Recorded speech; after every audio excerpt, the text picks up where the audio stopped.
The Microtech Nemesis and Halo 4s are the re-releases that nobody and everybody saw coming.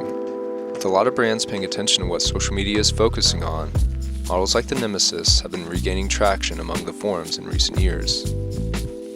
One can say that the Nemesis and the Halo are brothers from the same mother, and just like in real life, it seems one brother was getting more love than the other. The Halo has seen many generations and releases, each release having its own special flavor and take on a classic design. One of my favorite examples is the Halo 6 due to its two-step button. They made for a Microtech re-released the Ultratech 4 as well this year and thought to themselves, what else has the knife community been asking for? The reliance on nostalgia in most brands today have been a winning formula. Microtech has gone a step further. They want the newest releases of their knives to exceed the build quality and usability of their predecessors. New materials and finishes on their classic mechanisms make the Halo 4, Nemesis IV, the pinnacle in modern knife design. In 1994, Anthony Marfione started Microtech, with manual and switchblade knives at the core of their knife lineup. Before becoming known for out-the-front knives like the Ultratech, they had SOCOMs and LUDTs. There was a missing link between the development of the automatic switchblades they came out with first and the dual-action out-the-front knives. This missing link was the single-action automatic out-the-front. The CFO model was Microtech's first model to come out with this mechanism, and was the primitive form of the Halo. The main functionality of the single-action was the button deployment with a retraction that had to be manually done. This action became a favorite among collectors even after the release of future double actions. The simpler mechanism for the single action is centered around the spring for the deployment like all automatic knives. When the blade has been locked into the open position, the operator has to pull a slide when Microtech calls the charging handle that is attached to the blade. This slide pulls the blade back into the handle and locks it back into the closed position. In double action out the fronts, a slider is used instead of a button. Pushing the slider forward shoots the blade out, and pulling the slider towards you has the reverse effect on the spring mechanism, retracting the blade. The single action has less moving parts, which makes for a more reliable mechanism. With less parts, there are fewer opportunities for a mishap in operation. This is also why the single action mechanism has become a favorite amongst collectors. Reliability and deployment strength.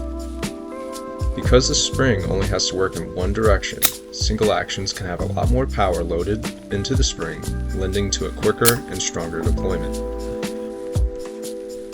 Now that we've covered what sets the Nemesis and Halo apart from other automatic knives, let's highlight the details of these knives starting with the Halo. The Halo has a hardcoat anodized aircraft alloy handle in this semi-matte black finish, measuring in at 5.4 inches. The single-edge blade, measuring 3.85 inches long, is made from M390K with a stonewash finish. The handle differs from the 6 because of its more curvaceous and form-fitting handle that lends to a more comfortable hand feel. The jimping along the top of the handle also ensures superior grip. The release was initially as a custom offering, but is now offered in their new Select line. One thing that I liked about the Halo 6 was the use of a two-step button deployment, which made it more difficult to depress, but made me feel more confident that the blade wasn't just going to open in my pocket. Microtech have thought about this though. The Halo 4's button will not fire unless it's depressed beyond the collar of the button opening. This means a full depression on a flat surface will not open the blade. With the very pushable button, I can see it being depressed by other objects in your pocket, which does still make me wonder if they should have had the two-step button or some type of safety. The Nemesis operates very similarly, but has a slide lock on the front of the handle. They even have labels saying F for fire and S for safe. The Nemesis also has a more slender build with a thinner and longer handle at 5.8 inches in length, with a 4.4 inch blade. Instead of pressing the deployment button to release and retract the blade, the Nemesis has a dedicated release tab on the top of the handle. It's at this point you can grab the charging handle that is half the size of the Halo's and pull the blade back into the stowed position. Like the Halo, this was released as a custom and then in Microtech's Select line. They also have their own DOA. Ever striving to set themselves apart, Microtech calls it their Declaration of Authenticity, instead of a standard COA or Certificate of Authenticity. The DOA is made of metal with the specs of the knife on the front side, as well as the inspection signature on the back. Choosing one of these all comes down to preference. For a more sleek and pocketable design, the Halo has you covered with a smaller footprint and a pocket clip.